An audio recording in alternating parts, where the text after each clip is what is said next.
Folie fraise de Gali l'auteur. Chapitre 1. Mes fraises acidulées. C'est une question de vie ou de mort, enfin, presque. Il me reste 12 minutes avant le contrôle de mathématiques. Si je cours du magasin jusqu'au collège, je devrais aller pour que les grilles ne se referment pas sur mon nez avant la sonnerie. Le gardien adore me faire ce coup-là et se moquer de mes retards fréquents. 12 minutes.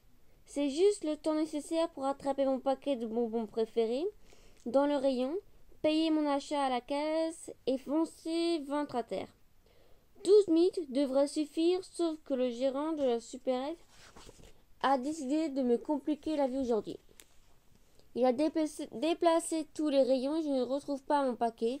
Les fraises acidulées et bien chimiques. Ah, les voilà. Mais pourquoi sont-elles tout en haut? C'est une blague? On peut me voir bondir comme un lapin. Arc.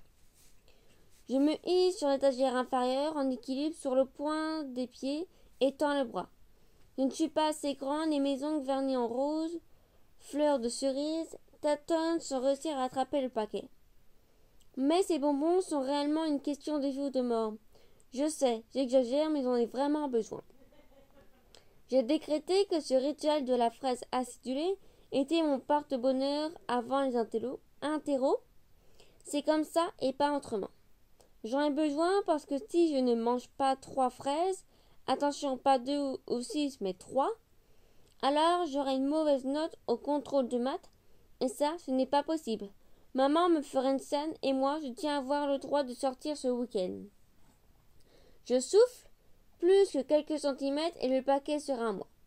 Je commence à transpirer, j'ai peur de tomber, j'y suis presque. Encore quelques millimètres. Au moment où mon index frôle le sachet, une main l'attrape. Une main?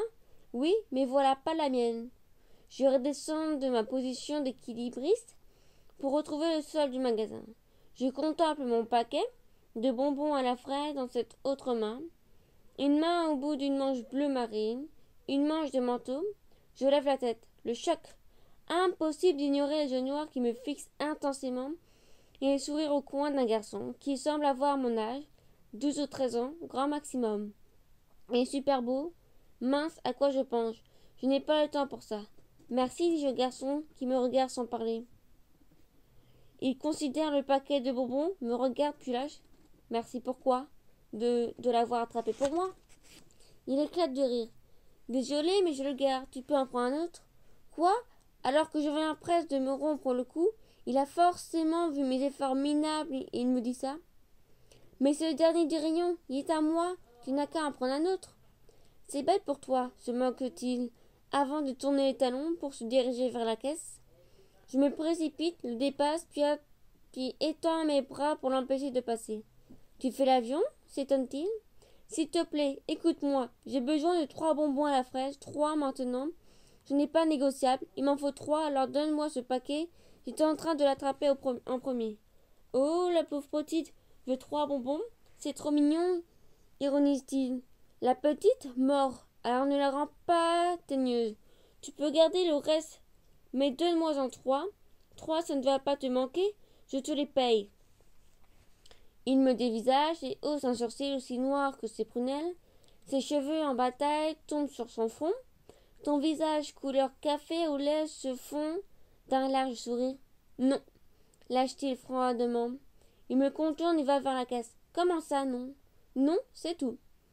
Il paye et quitte la supérette. Je regarde ma montre. Il me reste 8 minutes. Si je cours jusqu'au collège, je pourrais en consacrer encore 4 à négocier avec ce garçon. Je sors du magasin et m'apprête à lui parler quand je m'aperçois qu'il a disparu. Aucune trace de lui dans la rue. Est-ce que ce type est un ninja? Soudain, je déglutis. Alors, pas de bonbons? Comment vais-je m'en sortir pour le contrôle? Chapitre 2. Roquette des fraises. Mon sac à dos noir, bardé de badges multicolores, atterrit violemment sur la table dans la salle de cours. Ma tête s'écrase dessus. Je transpire d'avoir tant couru et je souffle comme un bœuf. Question glamour, on repassera. Sauvé. Le prof de maths n'est pas encore arrivé. En même temps, ça ne saurait tarder. Je me sens maudite. Maudite. Tout ça à cause de ce type aux yeux noirs. Si je l'attrape, je lui collerai mon devoir de maths sur le front et lui ferai porter la responsabilité de mon échec. Sauf que cette raison ne suffira pas à maman. Si je n'ai pas la moyenne, elle me punira pour le reste du mois, et je me vois mal traîner l'inconnu chez moi avec un mot d'excuse à la main pour ma charmante maman du genre « Maman chérie, c'est ce type stupide et égoïste qui est responsable de mon échec. Il n'a qu'à le priver de sortir, lui, stupide inconnu. Je te présente ma mère, maman, voici l'inconnu stupide. Je vous laisse gérer ça entre vous. Moi, je vais faire du shopping avec les copines. Bisous, bisous. Miona. Miona, on dirait que tu vas vomir. Tu as une tête horrible, s'exclame Héloïse. Toujours échouée sur mon sac, je me tourne vers ma voisine de classe. Héloïse me couvre d'un air inquiet. Avec ses magnifiques cheveux blonds centrés, elle s'est fait un chignon retenu par un simple crayon. J'ai couru, je souffle encore et j'ai du mal à parler. Ah, faudra te lever plus tôt un jour. Si tu cumules trop de retard, le gardien finira par le dire au directeur. Et Louise adore faire la morale. C'est peut-être pour ça que les gens la trouvent parfois un peu énervante. Moi, elle me fait rire. Nous sommes voisines en mathématiques, mais pas spécialement copines. Disons que nous n'avons pas les mêmes amis, mais nous nous entendons bien quand même. Héloïse passe ce matin, je me suis levée à l'heure. Si j'ai couru, c'est parce que je suis tombée sur un ennemi terrible. Un ennemi? Un voleur. Oh my God! S'écrie-t-elle. Tu as été raquetée? Tu dois en parler. Il faut briser la loi du silence. Je ris en relevant la tête dans mon sac. Elle regarde trop la télé. Ne t'inquiète pas, ce n'est pas si grave. Il a juste pris le dernier sac de bonbons que je voulais à la supérette. Du vol à l'étalage? Non, il a payé. Je ne comprends pas, fit-elle en fronçant les sourcils. Laisse tomber, trop long à expliquer. Ma tête s'écrase de nouveau sur mon sac. Demain, Damien, qui vient fraîchement d'être élu délégué de classe, entre en même moment, l'air réjoui. Grande nouvelle, annonce-t-il. Le prof est absent, le contrôle est reporté. Génial! Mon cri de joie fait rire les élèves des rangées voisines. On a 1 heure de permanence à la place. Nous avons hâte de ne pas bouger d'ici avant que la pionne n'arrive. Je joins mes 2 mains, sorcière et fée de l'univers, merci. Oh, Monia, s'exclame le délégué en venant vers moi. Il y a un garçon qui m'a donné ça pour toi. Il pose sur mon sac un papier plié en 4. Je l'ouvre sans comprendre et dit: J'ai 3 frères en otage. Si tu ne viens pas à la pause de 11h au CDI, 3e table à gauche, je ne promets pas leur survie. S. Oh, une lettre de menace, dis-je tout. C'est quoi qui est en otage? C'est qui ce S? Veut savoir Héloïse, qui dit par-dessus mon épaule. Ton voleur? Tu ne dois pas y répondre. On peut prévenir le directeur ou la pionne. Je gère, ne t'en fais pas. De toute façon, je n'ai plus besoin de ces fraises, je n'irai pas. Je hausse les épaules, mais une question me trotte dans la tête. Comment connaît-il ma classe? Alors, il est du collège? Soudain, le visage de ce S et ses yeux noirs me reviennent en mémoire. Est-ce qu'on se connaîtrait? Donc, tu n'irais pas au CDI? S'assure Louise. Certainement pas. Monia, quoi? Je trouve que tu as mis du temps pour répondre. Tu hésites, pas vrai? Héloïse, je vais te dire ce que je vais faire. Quoi donc? S'inquiète-t-elle. Refaire ton chignon parce que là, ce n'est pas possible. J'ouvre mon sac et en sors ma trousse spéciale. C'est en réalité un mini sac en forme de chat, plein de barrettes, de pinces et d'élastiques, dont je me sers le midi pour coiffer ma meilleure amie, Émilie, qui est dans une autre 5e. Coiffer les autres, ça me détend. Et là, j'en ai besoin. J'en ai besoin pour arrêter de penser à ce rendez-vous bizarre avec un voleur dont je ne connais pas le prénom. Chapitre 3. Fraise en otage. Les bracelets sur mes poignets glissent au gré de mes mouvements, alors que je dégaine ma brosse bleue de compétition et mes barrettes. La pionne met un temps fou à venir. La classe est très bruyante. Tous les élèves discutent gaiement. Et Louise pianote sur son téléphone tandis que je lui trace une raie sur le côté et vrille ses cheveux en torsade pour lui dégager la nuque et donner à sa coiffure un petit peu de mouvement.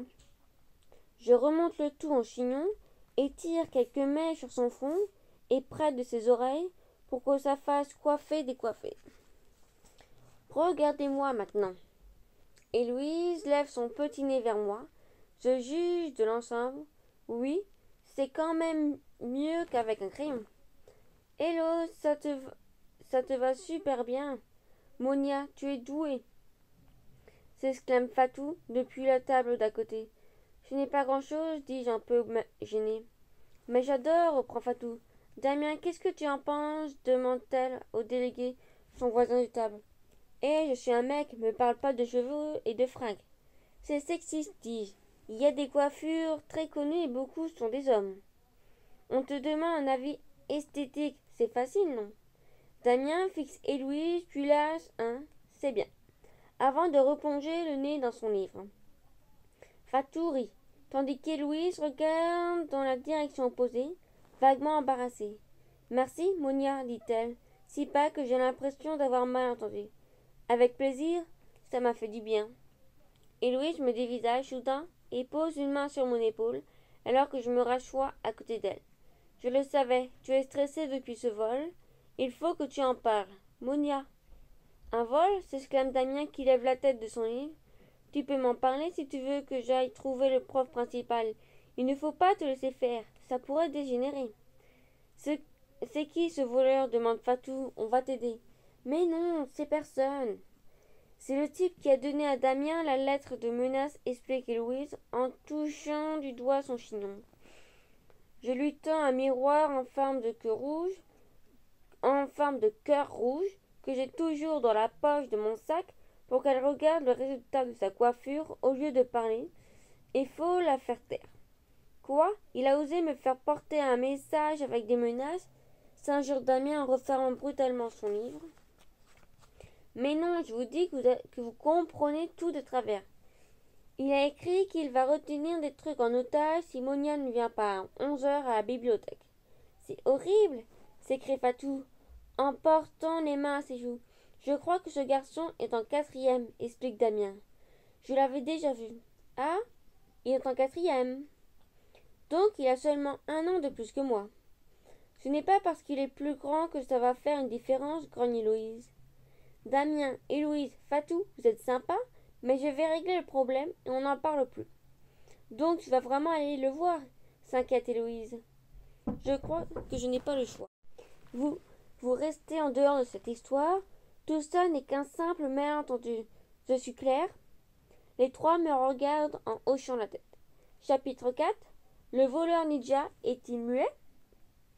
11 heures. La cloche a déjà sonné, mais au lieu de filer au CDI, je prends mon temps aux toilettes, je recoiffe mes cheveux bruns et bouclés, vérifie mon teint dans le miroir, ma peau hâlée et mes yeux noisettes qui me renvoient des étincelles de filles n'ayant rien à se reprocher, me semblent pas mal.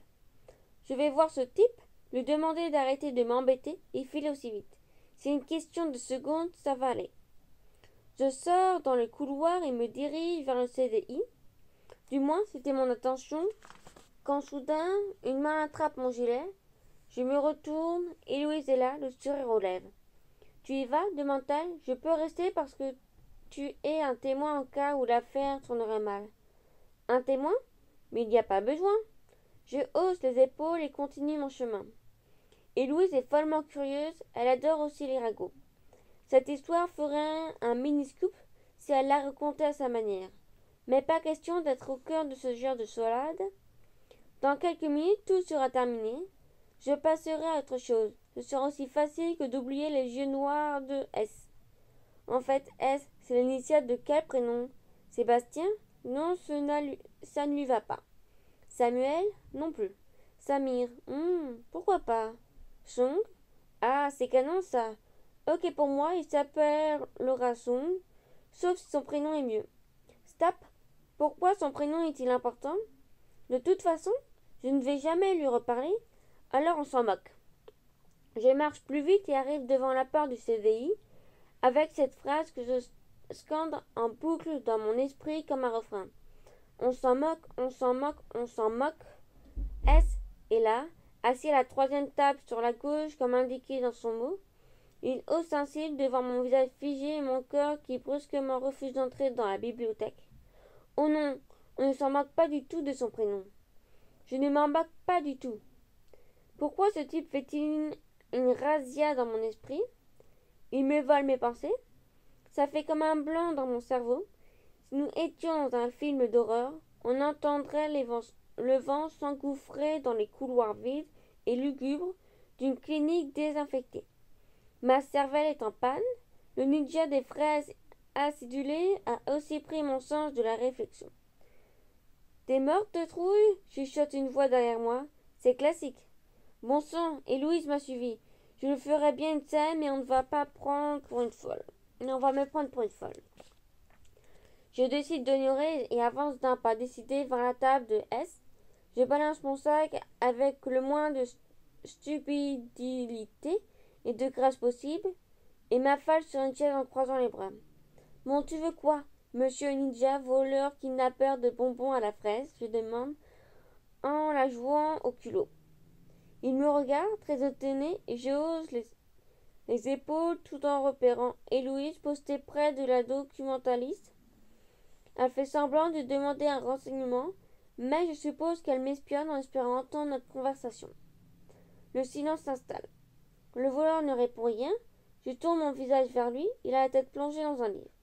Je n'ai pas la journée, juste quelques minutes de pause. Il ne répond toujours pas. À quoi joue-t-il? T'es devenu muet? Ses genoux auscultent les miens. Il pose sa joue dans sa main et je retiens un soupir.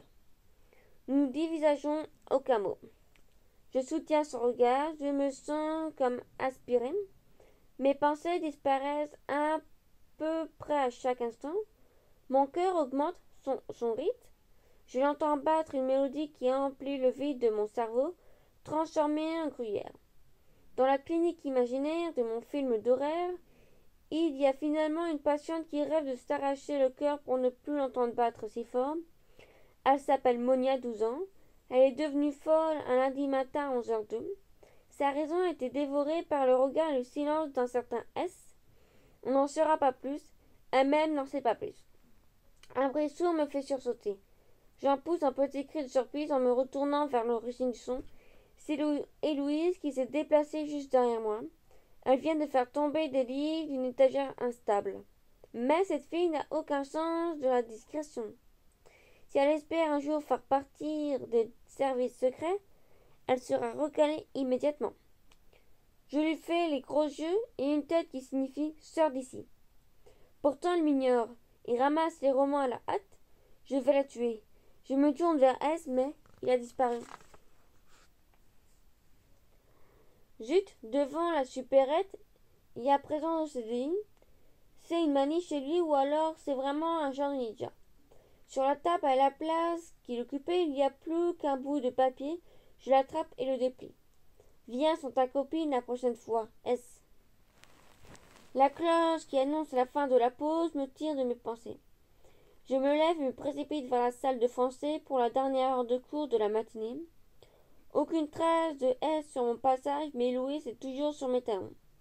J'ai envie de l'étriper pour avoir fait du bruit, mais je n'ai pas le temps d'y penser. À peine assis, le prof nous gratifie d'un sourire au coin qui ne nous annonce rien qui vaille. Contrôle surprise, dit-elle froidement. 10 questions en 10 minutes. Sortez vos feuilles en silence. Cette femme est un monstre. Pas un monstre sympa avec des tentacules et des dents pointues qu'il faudrait dire à toute personne sensée. Tiens, monstre, vite, fuyons. Non, elle est plutôt du type zombie ou alien déguisée en fausse prof de français, avec d'ailleurs noir et ongles rouges parfaitement manucurés. Un cauchemar. On la croit humaine, mais quelle blague.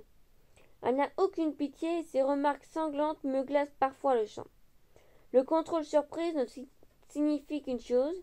Elle a décidé de transformer cette journée en enfer.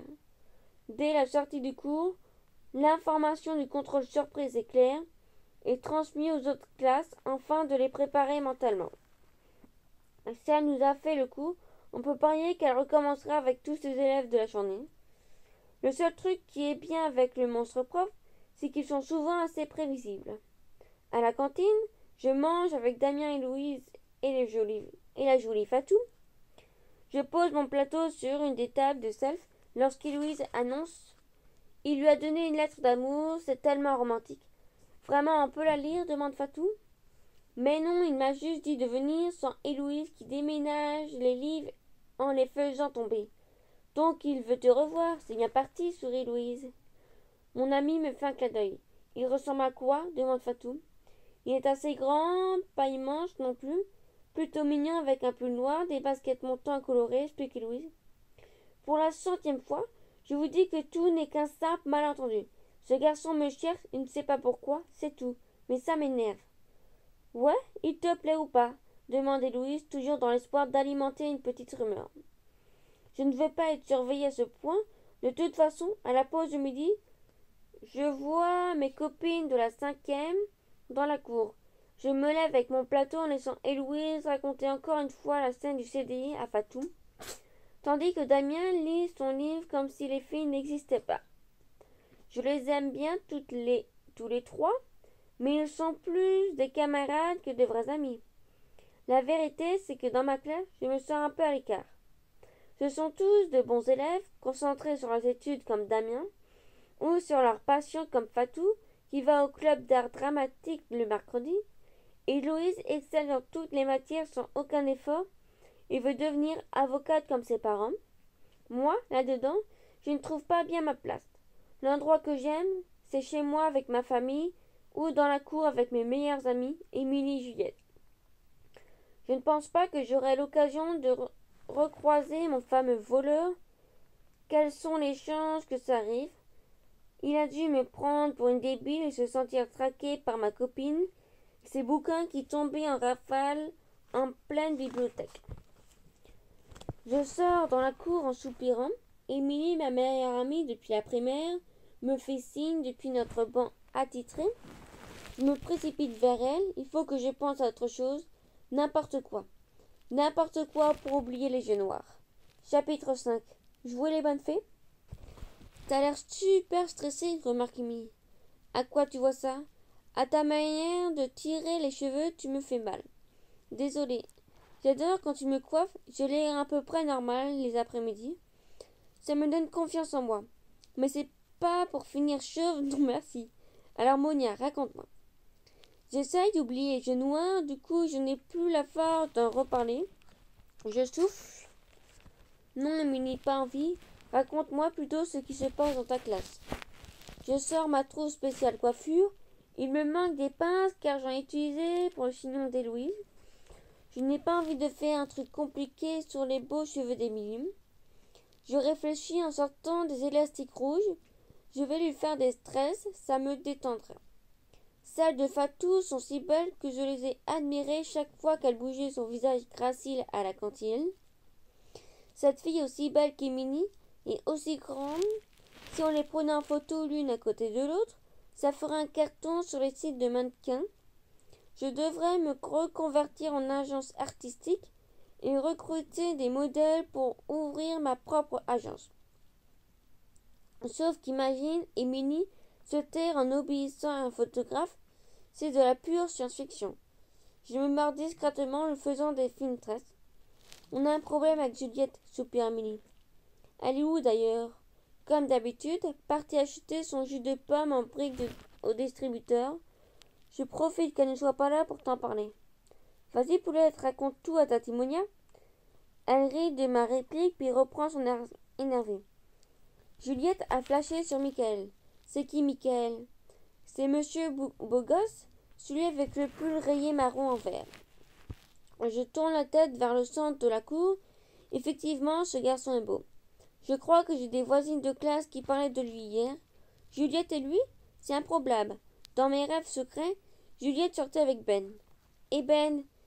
Je hasarde. Ben y a encore réglé depuis la primaire. Ah ouais, l'épisode ver de terre dans la trousse? Mais c'était il y a longtemps. Ce n'est plus un gamin de 8 ans. Il va forcément tenter un truc d'ici peu. Ou alors il est stupide. Moi, en tout cas, je ferais n'importe quoi pour parler à la personne que j'aime. Si j'étais lui. Lui balancer des tomates, ça va un temps. Il va falloir qu'il passe à la vitesse supérieure.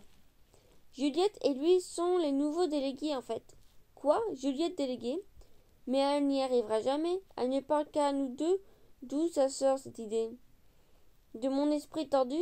J'y suis pour quelque chose, enfin, en quelque sorte. Tu la pousses vers Ben, mais tu mûris ma parole. Le problème n'est pas Ben, mais Michael. Actuellement, insiste-t-elle. Elle le regarde comme un prince charmant. Oh, et toi, tu feras le dragon qui garde princesse Juliette dans une tour d'ivoire? Moi, le dragon? Et toi, tu es qui? Je ferai la marraine bonne fée, ça me plaît, le boulot de relouqueuse coiffeuse. Tu vas me trahir? Émilie, tout le monde a droit à l'amour. Là, Juliette ouvrir son cœur et grandir un peu. Toi aussi, d'ailleurs, tu pourrais avoir un petit ami. Pas question, l'amour. Oui, l'amour c'est nul. Je connais ton avis sur le sujet, mais cette fois, je ne suis pas dans ton camp. Je m'occuperai du cas de Juliette et du tien par la même occasion.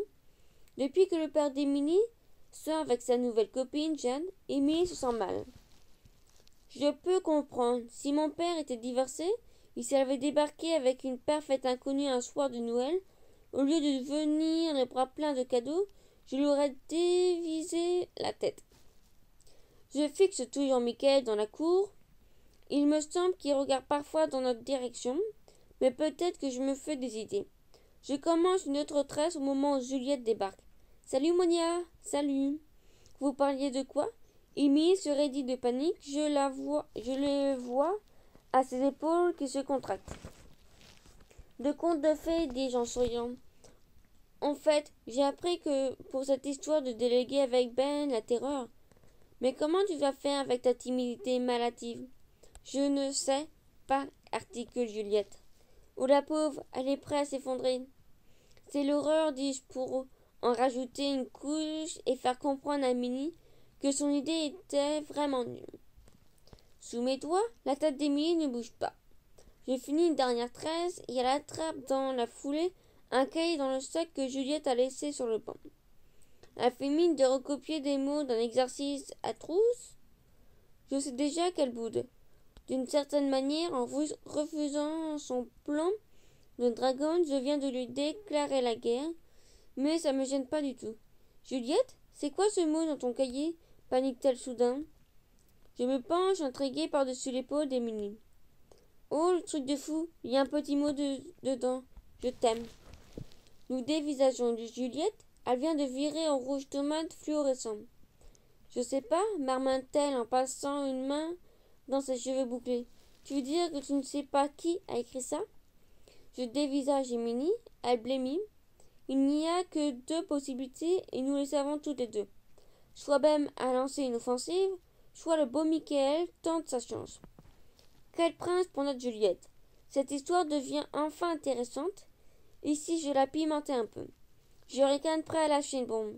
Et si c'était, je fais un regard de conspiratrice à Émilie, qui n'a pas le temps de réagir, étant mon annexe vers Michael, lui, The Prince. Mais non, mais n'importe quoi, s'injure la pauvre Juliette.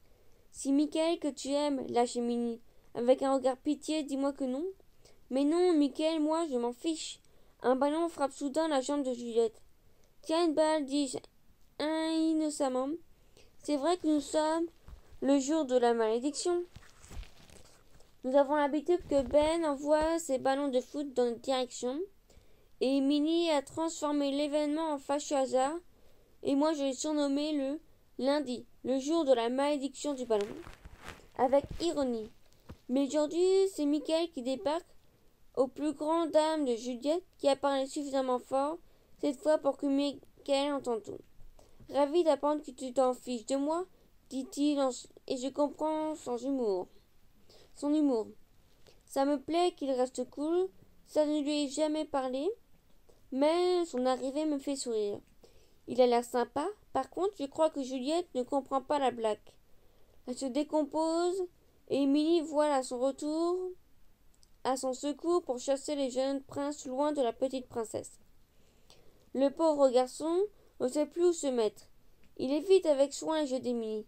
Je vais m'en mêler. Ça me fera passer à autre chose que les yeux du fameux S qui ne communique qu'avec des papiers pliés en quatre. Chapitre 6. Le sortilège des fraises acidulées. Alors, ton contrôle de mathématiques, demande maman. Je mets la table dans le salon. C'est mon tour ce soir. Mes 3 sœurs sont déjà assises et nous discutons depuis une heure. Le silence entre moi, ma mère et mes sœurs aînées est ce qu'on pourrait appeler une denrée rare. Autrement dit, ça n'existe pas. Mon père fait avec. Il a pris l'habitude de lire tranquillement à l'écart. Je le soupçonne aussi d'écouter parfois discrètement ce qu'on raconte. Il a été reporté. Le professeur était malade aujourd'hui.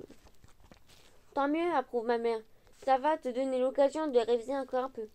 Maman, arrête de me faire réviser les mathématiques. Les mathématiques, c'est important, ma chérie. Ça sert tous les jours. Demande à tes sœurs. Maman se tourne vers mes sœurs. Sa phrase signifie « Dites que j'ai raison, les filles. » Il ne leur reste qu'à s'exécuter. Ma comptabilité est impeccable, approuve Lila. Grâce aux maths, mon salon est bien tenu côté finance. Lila vient d'ouvrir son salon de coiffure dans une rue voisine. Il est minuscule, mais c'est le sien, et elle est très fière de son statut d'auto-entrepreneuse. Je hoche la tête en signe de respect. Lila me fait un clin d'œil. Maman pivote vers Jo, ma sœur aînée, qui est maquilleuse sur les plateaux télé. Elle secoue sa cuillère en bois depuis la cuisine américaine, l'air de dire « Allez chérie, dis que maman a encore raison, toi aussi. » Si j'étais nulle en maths, mon emploi du temps mal calculé pourrait mettre en péril une journée de tournage. Ce serait une catastrophe. Zérifa, insiste maman, dis-le à ta sœur, toi aussi. Zérifa, la plus jeune de mes 3 sœurs, lève un sourcil. Les maths, c'est ma vie. Lance-t-elle, grâce à elle, je ferai construire des bâtiments qui ne s'effondreront pas sur leurs habitants. C'est mon futur boulot d'ingénieur en bâtiment qui est en jeu. Maman approuve. Zérifa mettrait son clin d'œil aussi avant de plonger de nouveau la tête dans son ouvrage. Elle vient d'en faire des tonnes pour plaire à maman et personne n'est dupe. Sauf maman. Elle est d'ailleurs si fière des études poussées de Zérifa et de son école prestigieuse que la phrase « Les maths c'est génial » est devenue son nouveau credo. Alors Monia, tu vas réviser encore un peu, n'est-ce pas? Insiste maman. Je te rappelle que si tu n'as pas une note suffisante pour rattraper ton dernier contrôle lamentable, tu n'iras pas voir tes copines pour les vacances de la Toussaint. Mais maman, c'est non négociable. Ton père est d'accord avec moi, pas vrai chérie? Papa lance un oui depuis son canapé, mais je pense qu'il l'a fait par automatisme. Ça fait rire mes sœurs. Maman se met à cuisiner et les bruits de casserole couvrent un peu nos pensées. Elle suit une recette que la mère de Juliette vient de poster sur son blog. Monia, tu as un problème en maths, je peux t'aider, me glisse Zérifa. Ouais, surtout ne te laisse pas avoir par les garçons et révise bien. Tu seras tranquille en vacances après ça. Les cousines ont prévu de sortir avec leurs amis, ce sera drôle. Tu as une mine toute palote en ce moment. J'ai envie de te mettre du fond de ta soupir Jo. Ça va, merci, je réponds. Tu n'as pas la tête aux mathématiques, demande ma moyenne sœur Lila. C'est de ton âge après tout. De quoi? Qu'est-ce qui est de mon âge, les ficheries? Les histoires d'amour? Chuchote Lila. N'importe quoi, je soupire. Mais si, les premières rencontres sont toujours mignonnes, intervient maman, qui nous rejoint, très intéressée. Oh, catastrophique. Oh, moi, j'avais un copain quand j'avais ton âge, se remémore Jo. Bon sang, il était beau, mais tellement méchant. Toi, prends-en un qui soit intelligent et surtout gentil. Mais j'étais trop bête. Tu parles du voisin de notre ancien appartement, réfléchit maman. Je ne l'aimais pas du tout. Il était aussi stupide qu'il était mignon. Une rire aux éclats. Pour ma Monia, il faut une jolie rencontre. approuve maman. Je réfléchis et penche aux yeux noirs. Je ne sais pas si c'est possible, dis-je en fixant le bord de mon assiette. Mais si, Monia, intervient maman. Les jolies rencontres, on les garde avec soi longtemps et, parfois, quand on est plus grande, on peut les raconter à ses enfants en souriant. Ou à ses sœurs, ajoute Joe. J'espère que tu auras un petit copain adorable. Hein? S'écrie une voix dans mon dos et nous nous figeons tous. Papa vient d'entendre juste le bout de conversation qu'il ne fallait pas. Ma petite Mouminette est trop jeune pour ces histoires d'adultes. Papa ne m'appelle plus Mouminette, pitié. Ma petite Mouminette d'amour chéri n'a qu'un seul homme dans sa vie et c'est moi. Pas vrai ma Mouminette? Papa! Ah, ma petite dernière grandit trop vite. La vie est si cruelle, se plaint-il en venant me serrer dans ses bras immenses. Nous rions. J'adore mon père, mais quand il en fait trop. Au cours du repas, je discute beaucoup avec Jo, ma plus grande sœur. Comme elle fait des missions dans toute la France suivant les lieux du tournage des films, elle n'est pas souvent là et je suis contente de la retrouver. Je voudrais vraiment faire comme toi, dis-je alors qu'elle se resserre à boire. Monia, dans la vie, tu peux faire ce que tu veux et devenir qui tu veux. C'est toi qui décides. Je suis flattée que tu apprécies mon travail. Ici, ce que tu as envie de faire, je te soutiendrai. Mais ne cherche pas à imiter les autres, sois toi-même, ok? Serifa aussi suit sa propre voix et Lila pareil. Prends le temps d'y réfléchir. Tu as encore le temps de trouver ton propre rêve. Mon rêve à moi, ce serait quoi? Je hoche la tête. J'admire Joe depuis très longtemps et ses conseils sont importants pour moi. Nous avons 12 ans d'écart, mais elle ne me traite pas comme une enfant. Nous partageons la même chambre avant qu'elle ne prenne son indépendance. Je me souviens de tous ses conseils et un peu de nos disputes qui devaient pourtant être fréquentes à force de partager une même pièce. J'étais si petite et elle était déjà une adolescente, presque une femme. Parfois, folle de rage, après une querelle, je lui volais quelque chose. Un jour, j'ai dégainé un rouge à lèvres dans la cour de l'école primaire. Il s'appelait Amour toujours et je l'avais piqué dans le tiroir à secret de Jo. C'était son tiroir, interdit d'y toucher sinon t'es mort. J'ai encore le tube dans ma boîte à trésors. Mais Jo était aussi une grande sœur attentive.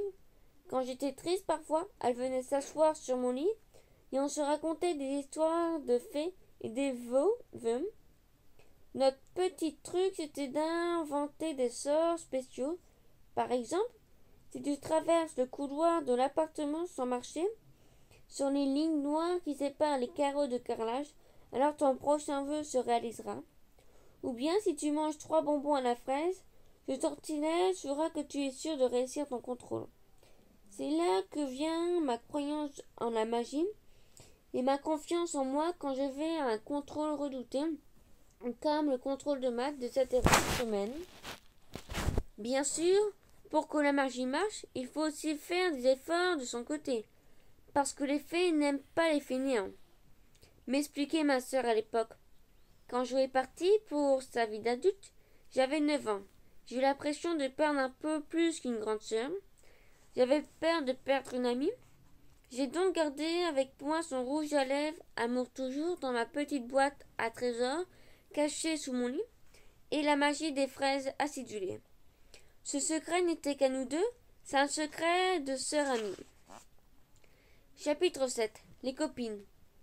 Aucune nouvelle des yeux noirs depuis plusieurs jours. Et Louise le cherche parfois pour moi dans les couloirs. Je fais semblant que ça ne m'intéresse pas, mais j'aimerais bien savoir ce qu'il a fait de mon paquet de bonbons.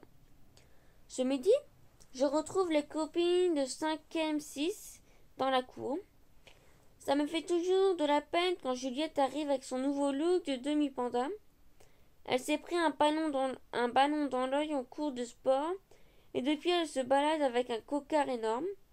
Bien sûr, c'est encore un coup de Sandra et ses copines. Ça m'énerve.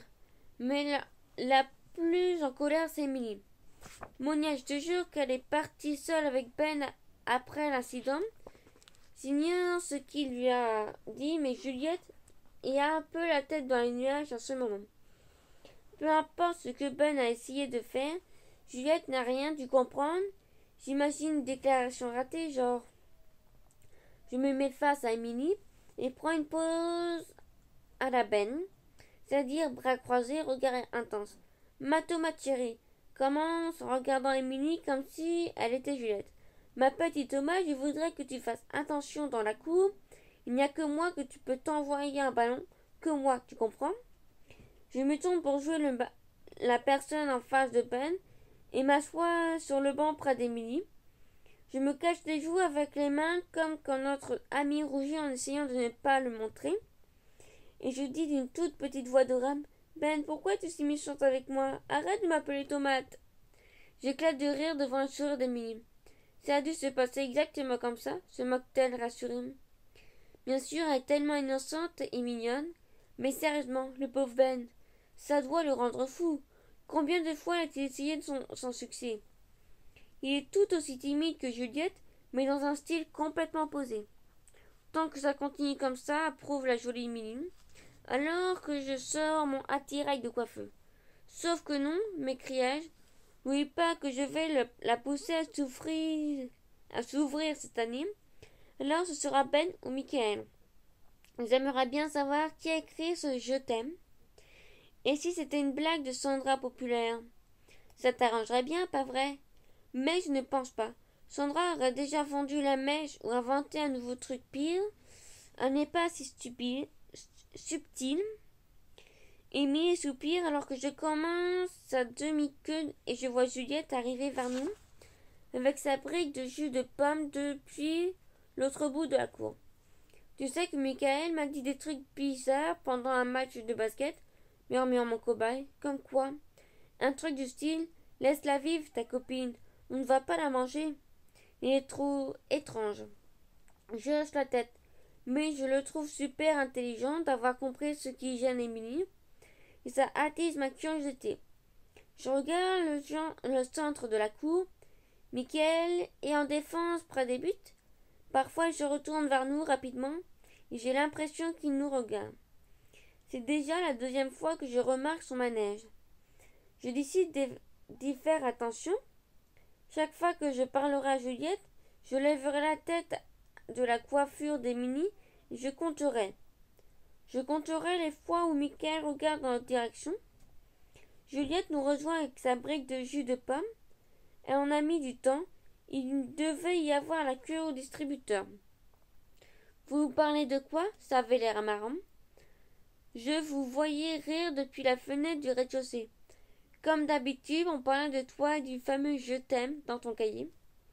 Je suis nulle pour mentir, alors je préfère lui avouer la vérité autant que possible. Tu as trouvé qui était ton admirateur secret? Mais non, Monia, soupire-t-elle en secouant sa brique. Je t'ai dit que je ne sais rien. Fouf, t'es pas très coopérative. Moi, je n'ai rien de croustillant à me mettre sous la dent. Je veux des histoires d'amour. Bah, pas les miennes, sourit Juliette. Tu serais déçue.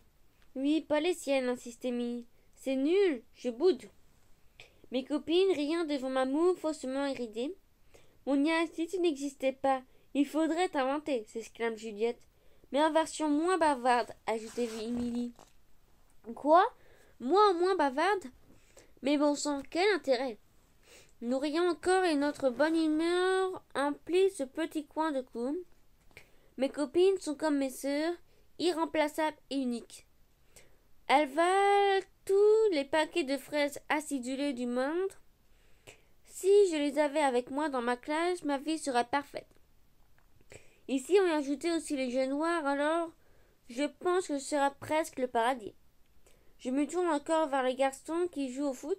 Michael détourne le regard. Trop tard, je l'ai vu. Ça fait déjà 8 fois, il nous observait avant que Juliette n'arrivait. Je ne suis pas celle qui intéresse, donc, Émilie dis-je, puisque je ne peux pas compter sur les amours de notre petite tomate. Je vais m'occuper de ton cas. Quoi? Mais non. Je vote pour, se moque Juliette. Traîtresse. Lâche Émilie, ils nous rient ensemble. Chapitre 8. Le prénom de S. Il faut donc que je m'occupe de ma petite dragonne qui refuse l'amour et de ma tomate choupinette. Si j'étais une vraie fée, l'idéal serait un bal. Tout à ma réflexion, je passe devant le CDI et hasard un coup d'œil par la porte béante. La troisième table à gauche est vide. Je soupire et fendre l'âme en haussant les épaules. Pourquoi les histoires de princes n'arrivent qu'aux autres? Je me demande si la marraine de Cendrillon est mariée ou en couple. De qui tombe amoureuse une fée? Les princes, elle les transforme en crapauds. Mais c'est princesse qui a droit au mariage. Elle reloque les filles, mais ne va jamais au bal. C'est quand même un peu triste. Au fond, elle est peut-être comme moi. Elle regarde les autres vivre leurs rêves et n'a pas encore réalisé les siens. Est-ce que je vais finir en vieille fée incariâtre, seule avec des chats? Oh là là! C'est comme ça qu'on devient une sorcière. Ah, le stress! Je ris de ma logique stupide et me cogne soudain sur un torse qui surgit devant moi. Hé, fais gaffe, je lance. Je lève la tête et me frottant le front. Quel maladroit oserait foncer sur une fille qui ne fait pas attention où elle marche. On ne peut pas délirer tout seul en paix. Je retiens mon souffle, ma main toujours sur mon front, il est là. Il est là devant le CDI et devant moi. Il est là avec ses yeux noirs, ses cheveux épais et lisses, ses pommettes hautes et sa peau foncée parfaite. C'est comme un conte de 1001 nuits à lui tout seul. Est-ce qu'il est indien? Je veux lui poser un million de questions, mais me voilà muette comme une carpe. Aucun son ne sort de ma bouche. Je crois bien que j'ai oublié de respirer depuis 2 ou 3 secondes. Il n'a pas le droit d'être aussi beau. Il n'a pas le droit de me faire cet effet. Être bavarde est ma marque de fabrique. Comment je fais pour lui demander comment il s'appelle si on m'enlève mon meilleur atout? Je ne peux pas lui inventer 1000 prénoms à l'infini. Ça m'empêche de dormir la nuit. J'ai besoin de savoir. Tu es en retard, dit-il. Et il me contourne avec un sourire. La sonnerie retentit soudain. À bientôt, Monia. Je suis content que tu existes, rajoute-t-il, parce que personne ne pourrait t'inventer. Il court vers le fond du couloir et disparaît. Comment ça? Comment cette phrase? Il nous a entendus dans la cour avec Juliette et Minnie. Mais comment? Il avait été à proximité, je l'aurais vu. Je l'aurais su, parce que je ne surveille pas uniquement Michael et Ben. Je le cherche, lui, tout le temps dans l'immense cour centrale du collège. C'est lui le garçon de lettres. Eh oh, Monia, ouh, tu m'entends? Faut fermer la bouche, sinon tu vas gober les mouches. Je me retourne, Fatou me regarde. Fatou? Le prof de mathématiques est encore absent. Il a une grippe. La salle de permanence est déjà pleine et les pionnes proposent à certains d'entre nous de travailler au CDI. Tu viens? Ah oui, bonne idée. J'entre et m'assois à la troisième table sur la gauche. Je prends la place de S, cette place qu'il avait quand il m'avait donné rendez-vous. C'est un peu comme être avec lui. D'ici, on voit la cour par la fenêtre. Nous sommes au rez-de-chaussée. Il suffirait d'abattre les murs pour aller dehors. Vide, la cour semble triste. On voit les bancs qui la bordent, à qui d'habitude sont occupés par les élèves, en petits groupes. D'ailleurs, maintenant que je regarde, mon banc et moi, celui qui me sert de salon de coiffure provisoire, est juste sous la fenêtre de la petite bibliothèque. Je me lève tandis que Fatou commence à réviser son histoire géo. J'attrape un livre au hasard sur l'étagère et m'approche de la fenêtre entrouverte. Il fait un peu froid, j'aimerais la fermer pour éviter les courants d'air. Je me tourne vers la documentaliste qui range une pile de magazines. Madame, je peux fermer la fenêtre? J'ai un peu froid. Elle est encore ouverte? Ah, celui-là. Celui-là, je répète. C'est un garçon qui passe ses pauses de midi de ce côté. Il a l'habitude d'ouvrir la fenêtre, m'explique-t-elle. Il dit qu'il fait toujours trop chaud ici, mais il est parti en cours, alors allez-y. Ça ne le gênera pas. Et soudain, j'ai un drôle de sensation. J'ouvre la fenêtre en grand et je me penche. Mon banc est à quelques pas, assez près pour qu'on nous voie et qu'on nous entende avec nos délires de filles. Si près qu'on ne peut louper aucune de mes blagues, aucun de nos gestes. C'est comme un télé-écran géant sur le spectacle de vie. Monia, je suis contente que tu existes, car personne ne pourrait t'inventer. Cette phrase ressurgit aussi vite dans mon esprit que je vois et son sourire un petit. Madame, je traverse le CDI vers le documentaliste qui s'est rassis à son bureau pour faire le classement. Madame, le garçon qu'il a tous les midis, il est comment? Comment ça? Physiquement, il est comment? Je suis pendue à ses lèvres, je vais craquer si c'est ce que je crois. C'est une grosse question, hésite-t-elle. C'est un garçon assez grand, certainement avec des origines indiennes, toujours très calme et studieux. Comment s'appelle-t-il? Mais, je vous en supplie, il a oublié son... Vite, un mensonge débile. Allez, Monia, invente un truc. Son livre d'histoire géo. Je tends ma main vers Fatou qui me dévisage de sa place et me regarde gesticuler avec fébrilité. Ma copine vient de le trouver? La documentaliste hoche la tête. Je crois qu'il s'appelle Swan. Swan? Swan, il s'appelle Swan, je murmure doucement. C'est ce que je viens de dire, oui. La documentaliste hausse les épaules. Elle ne comprend pas. Elle vient de me donner le nom des yeux noirs. C'est comme si je découvrais un secret, un trésor. Il est en 4e une et a été collé récemment pour avoir brisé une vitre avec son ballon de foot. Tu le retrouveras ici demain, sinon je peux lui rendre son livre à ta place. Je vais m'en charger. Merci, madame. Je retourne m'asseoir. Il s'appelle Swan, il est en 5e une. En 4e une. C'est lui ton voleur de bonbons? Demande Fatou. Fatou croise les bras en fixant le plafond. Swan, 4e une. Je me demande, dit-elle, si ce n'est pas le cousin de ma copine Sandy qui est au club de théâtre avec moi. Ah oui? Monia, j'espère que non. Pourquoi? Sa cousine est une peste? Non, mais il est super beau et on dit qu'il drague les filles. Tu es sûr de vouloir en faire ton petit copain? Je n'ai pas dit. J'essaye de démentir, mais Fatou me fait son sourire de fatigue pas ma vieille, j'ai tout compris. Ok, oui, t'as raison, je crois que je suis un peu amoureuse, mais un petit, tout petit peu, minusculement petit, tu comprends? Elle rit. Je peux en parler à Sandy demain, c'est mercredi, j'ai théâtre l'après-midi. Je hoche la tête et va vers ça. On va faire ça. Mes sœurs m'ont conseillé d'avoir un petit ami gentil et intelligent. Je ne veux pas d'une mauvaise personne dans ma vie. Moi, je rêve d'une rencontre rose bonbon avec quelqu'un de bien. Les yeux noirs, tu t'appelles Swan, tu es en 4e une, et tu m'as dit que personne ne pourrait m'inventer. J'espère que tu es quelqu'un à qui on peut faire confiance. Chapitre 9. Prince ou crapaud? Mercredi soir, j'imagine que Fatou a parlé avec sa copine du club de théâtre dans l'après-midi. Assise dans ma chambre, j'ai les yeux sur mon livre de français pour faire une fiche de lecture. C'est mon dernier devoir de la soirée.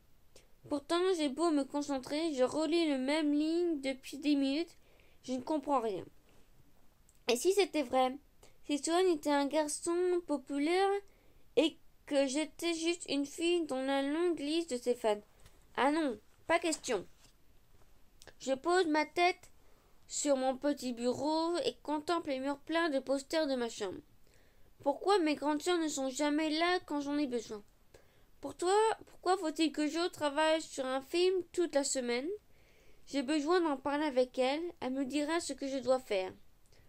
Soudain, mon téléphone sonne, je décroche aussi vite que l'éclair. C'est Émilie. Quoi de neuf, poulette? Monia, j'ai vu Mickaël aujourd'hui. Comme tous les jours, je me moque.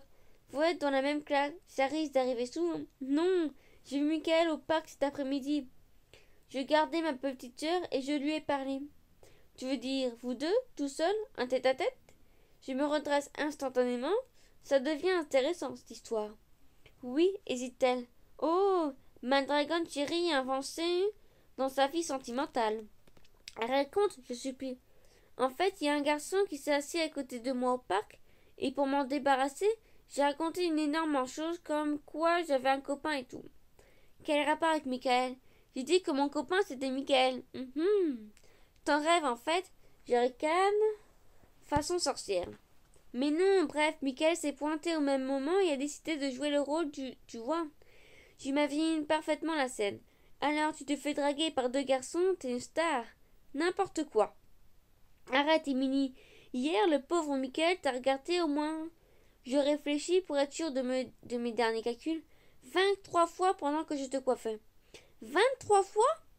s'exclame-t-elle au téléphone. Je perçois son étonnement autant que sa surprise. C'est impossible. Je t'entends sourire au téléphone. Je chantonne. Et l'autre garçon, il est parti? Oui, Michael m'a dit qu'il ne viendrait plus m'embêter. Je ne le connaissais pas, mais en fait, c'est le capitaine de l'équipe de foot du collège. Il s'appelle Swan, je crois. Swan? Mon souffle se coupe, je sens mon cœur se serrer. Swan, 4e les yeux noirs, cheveux lisses, peau café au lait et sourire à tomber. Ouais, lâche-t-elle un peu blasée. La description est pas mal, sauf pour le sourire. Oh non! Est-ce qu'il y a des vues sur ma copine Emily? Je m'allonge sur mon lit après avoir raccroché. Je fixe intensité le plafond. Il a une fissure dessus. Je la fixe tellement que je pense pouvoir m'y cacher. Mon Swan est un imbécile. Mes yeux noirs ne sont plus mes yeux noirs. Je respire fort et attrape mon oreiller. Je le serre contre moi et rabats une couverture au-dessus de ma tête.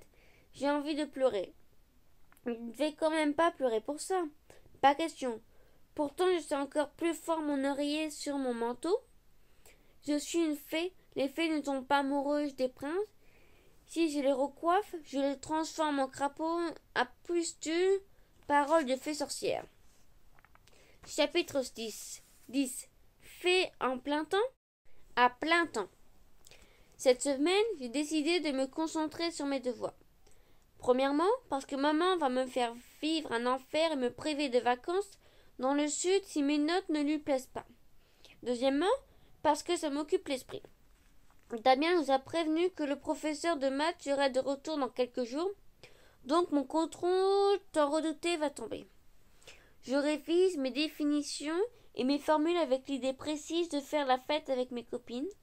Elles m'ont promis une soirée avec des histoires d'horreur et j'adore ça. Dans le sud, il fait plus chaud qu'ici. J'ai envie de voir la mer. Je craque à force de fixer les murs gris du collège.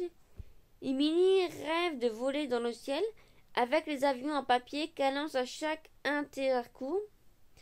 J'imagine que c'est sa manière de s'évader de sa vie.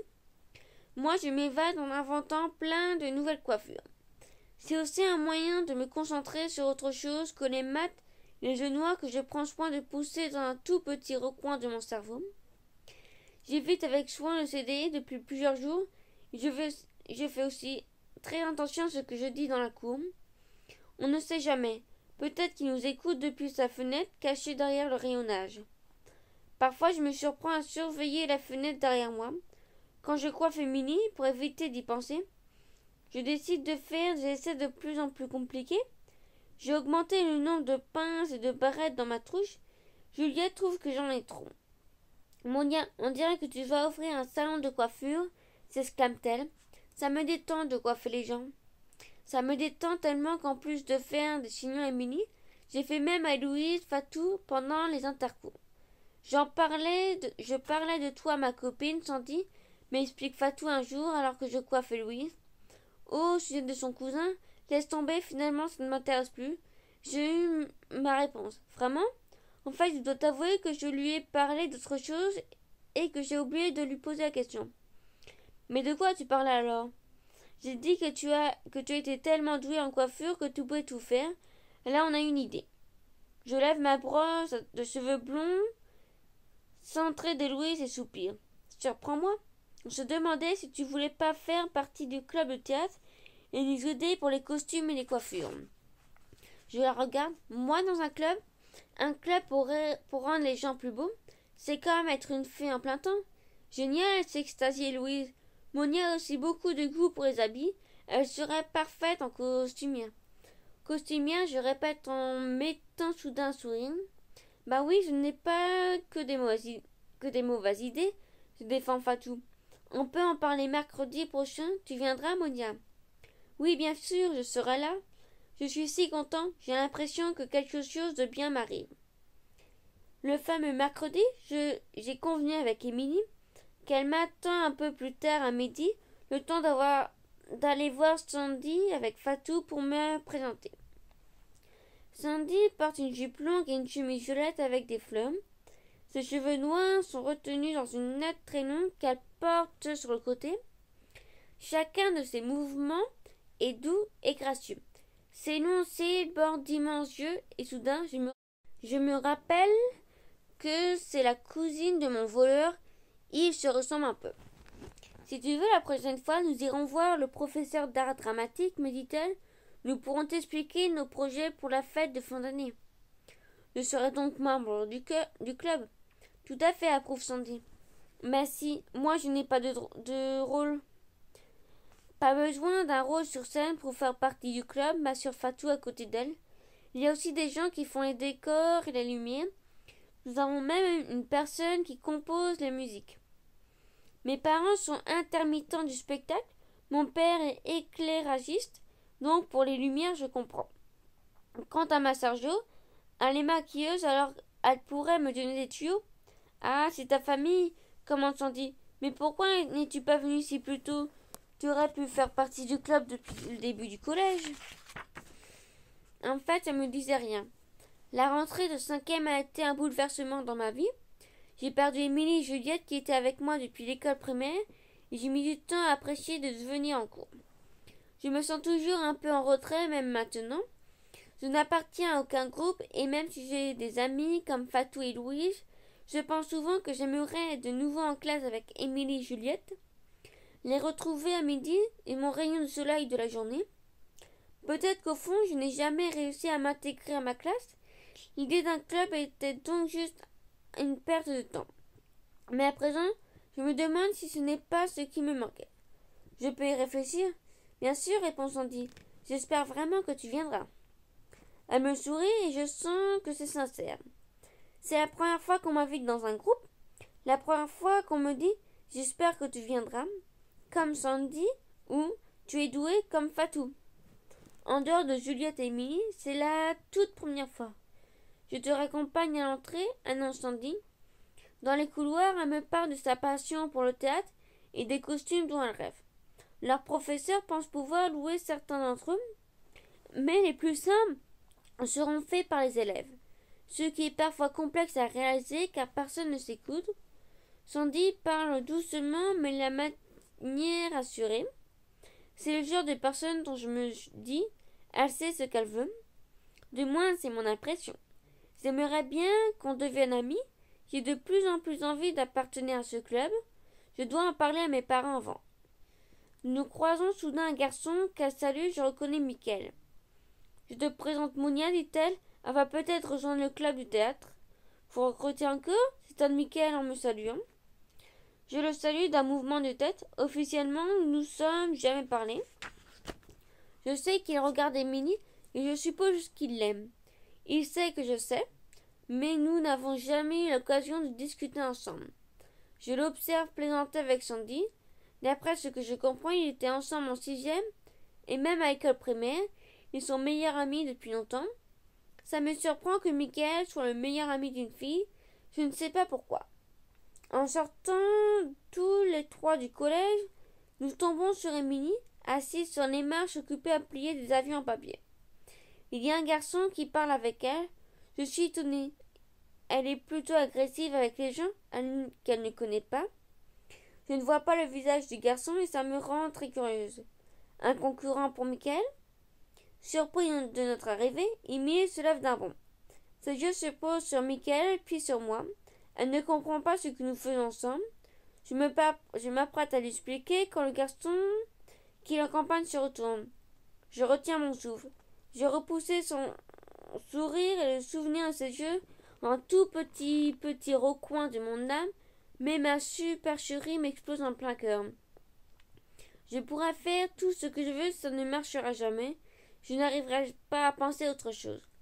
Swan semble aussi surpris de me voir avec sa cousine que moi de le voir avec Mime. Je tenais compagnie à ta petite amie, explique Swan à Mickaël. En tout bien ton honneur, précise-t-il avec un regard qui m'est destiné. Nous dévisageons, comme on s'est dit quand nous étions assis face à face de part et d'autre de cette petite table de bois. Dans ce silence qui m'empêche de respirer, je fronce les sourcils. Émilie m'attrape soudain par la main et m'entraîne en bas des escaliers du baron à l'établissement. Nous courons, mes pensées s'en mêlent au rythme de nos pas rapides. Mon esprit est rempli de regards noirs de Swann, plein de colère envers moi-même, qui n'ose rien lui dire, et contre lui qui joue avec moi depuis des jours. C'est ça, tomber amoureux? Je déteste ça. Ce n'est pas juste pour moi. Peut-être qu'Émilie a raison. L'amour, c'est nul. Émilie, crie Michael, qui nous poursuit sur quelques mètres. Arrête, je voudrais te parler. Mon ami accélère encore le pas. Je commence à m'essouffler à force de la suivre. Michael nous rattrape sans problème. Est-ce que je me retrouve au milieu d'une querelle amoureuse? Je ne veux pas. Je dois trouver une solution. La vue d'une petite boulangerie me donne idée. Émilie, je supplie entre deux respirations. J'ai promis d'acheter du pain, alors laisse-moi y aller. Sa main qui se si fort la mienne me relâche, à contre-cœur. Elle évite avec soin le regard de Michael qui s'est placé près d'elle. C'est tendu. Je les laisse y entre dans la boulangerie. Elle est pleine. Je fais la queue.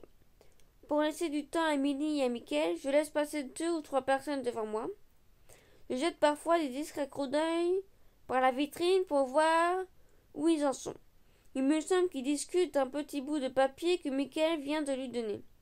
Mademoiselle, vous vous décidez? S'impatiente la vendeuse. Je la dévisage, mince. Il faut quand même que je ressorte avec du pain. Un pain rond, s'il vous plaît. Et avec ça? Mon regard s'attarde sur son comptoir. Il y a des bonbons à la fraise vendus à l'unité. Je ne veux plus retourner à la supérette pour ne plus espérer bêtement tomber à nouveau sur Swann. Je vais les prendre ici. 3 bonbons à la fraise aussi. En sortant de la boulangerie, Émilie fait une tête terrible. J'ai l'impression qu'elle va pleurer. Est-ce que Michael a été méchant? Est-ce que je dois la transformer en crapaud lui aussi? Nous partons rapidement dans une rue perpendiculaire, laissant Michael seul devant la boulangerie. Émilie, ça va? Je demande une fois loin. J'ai l'impression que mon amie ne m'entend pas. Ses yeux se troublent et elle penche la tête vers moi. Mes bras s'ouvrent inconsciemment. Mon amie pleure doucement et je la serre fort contre moi. Y a-t-il un mot méchant sur la feuille pliée qui lui a tendu? Émilie, qu'est-ce qui t'a donné? Un avion en papier, murmure-t-elle, sans que je comprenne ce qui la rend si triste. Michael, tu vas la regretter. Crois-moi, la prochaine fois que tu verras Émilie dans la cour, elle sera si belle que tu vas tomber à la renverse. Chapitre 11. Un peu de magie. Un exposé? Je croyais qu'Émilie ne voulait plus voir Michael, mais j'ai dû me tromper. Juliette et elle vont chez Ben pour faire leur exposé d'histoire et Michael sera là. Émilie, je vais te faire le chignon de la fille de la météo. La fille qu'on voit dans tous les magazines, s'étonne Juliette. Je dégaine ma trousse qui est prête à exploser, tellement j'ai mis de pinces dedans. J'ai prévu mon coup. Si Michael ne tombe pas raide amoureux de ma copine, je ne suis pas l'auteur de ma réputation de fée. Ok, je me suis autoproclamée fée sorcière, mais quand même. Lorsque je vois mes copines partir, je soupire encore une fois, me voilà seule dans la cour. Je m'assois sur notre banc et regarde le ciel. Nous sommes bientôt fin octobre. Halloween approche et les vacances aussi. Il y aura aussi la fête chez Ben. Je vais m'occuper du cas de Juliette. Je vais demander de l'aide pour camoufler encore mieux son œil au beurre noir. Il a dégonflé quelques semaines, mais c'est toujours visible, et la pauvre ne fait rien pour ranger ça, à part mettre le fond de teint de sa mère. Les feuilles commencent à tomber. J'aime cette couleur dorée qui prennent les arbres en cette saison. Les nuages avancent doucement. Les gens observent en silence la course vide. Tout le monde rentre chez lui. Peut-être que je devrais faire un tour au club de théâtre. Mais je n'ai pas envie de bouger d'ici. Je n'ai pas envie. Je n'ai personne à coiffer, personne à qui parler. C'est souvent ainsi. Je replie mes jambes sur le banc et ramène les genoux. Sous mon menton, je me mets un boule. Je n'ai pas trop envie de bouger d'ici. Je m'ennuie un peu. J'ai une envie de rose, de sucré, de fraises acidulées.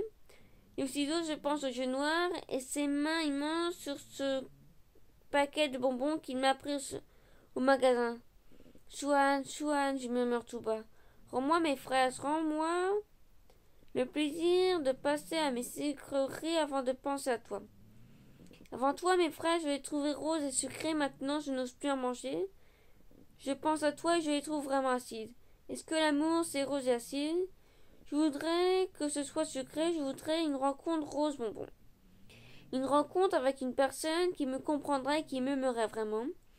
Je veux des regards intenses comme ceux de Ben quand il soupire en regardant Juliette. Je veux des regards sucrés comme ceux que Michael lance à Minnie dans la cour. Swan, rendant mes pensées et ma vie tranquille. Et Louise a raison, tu es un voleur. Tu m'as tout pris, je n'ai rien dit, je te déteste. Je fronce les sourcils, je ne veux pas être triste pour rien. Pourquoi est-ce que je me sens si mal? C'est à cause de l'automne, c'est la déprime de la saison, c'est ça? Dans mon dos, un léger grincement se fait entendre et je me retourne par réflexe. Tu pleures, Monia? La fenêtre du CDI vient de s'ouvrir. Les yeux noirs sont loin et il me tarde de leur prunelle sombre. Soit des mains sur le rebord de la fenêtre, semble prêt à sauter dans la cour. Je ne dis rien, il connaît mon nom alors que moi, j'ai mis tellement de temps à savoir le sien. Nous ne nous sommes jamais vraiment parlé. Je ne sais pas qui il est et je ne sais pas qui je suis. Nous ne sommes pas camarades, encore moins amis. Je ne sais pas quoi dire. Monia, répète-t-il d'un air qui me paraît inquiet. Est-ce que ça va? Tu dragues Émilie, tu voles mes bebons, alors non, ça ne va pas. Tout est sorti d'un coup. C'était agressif et j'ai presque crié. J'ai honte. Il doit me prendre pour une folle. Je me lève et attrape mon sac. Je pars en courant. Je ne veux pas me faire encore avoir. Sois le voleur, je ne veux plus jamais te revoir. Je traverse la cour et me dirige vers la porte qui donne dans le hall. Au moment où je m'apprête à l'ouvrir, une main saisit mon bras et me fait pivoter. Je fixe une main qui me retient. Je n'ai pas besoin de lever les yeux pour savoir qui a sauté par-dessus les murets et couru après moi. Pour savoir qu'il cherche mon regard que je refuse de tourner vers lui. Pourquoi? Pourquoi m'a-t-il suivi? Est-ce que ça l'amuse de me rendre folle? Ce n'est pas drôle. Lâche-moi. J'essaie de me dégager. Je suis désolée, dit-il tout bas. Tu te trompes, Émilie. Je voulais qu'elle me donne des informations sur toi. Je sais que vous êtes souvent ensemble à midi. Des infos? Mais t'es quoi, un enquêteur? Je le dévisage, il hésite. Moi, je voulais te connaître. Monia, mais tu n'es jamais seule dans la cour. Et tu passes tes récrés à coiffer des amis sans sortir de ta classe. N'importe quoi. Qu'est-ce que ça peut te faire de me connaître? Tu peux rencontrer qui tu veux. Je veux te connaître toi. Il inspire comme pour se donner du courage et continue. Je t'ai déjà vu plusieurs fois à la supérette à côté. Elle appartient à mon oncle. Je voulais juste te parler, mais je n'ai pas osé. J'ai pris les bonbons sans réfléchir. Je voulais juste attirer ton attention. Attirer mon attention? Je ne savais pas comment te parler. Ne m'en veux pas, c'est dur de t'approcher. Tu as une armée de copines autour de toi en permanence. Je le fixe. Est-ce que Swan est mal à l'aise quand il a trop de filles? Mais je ne te connais pas bien. Et si tu m'en donnais l'occasion?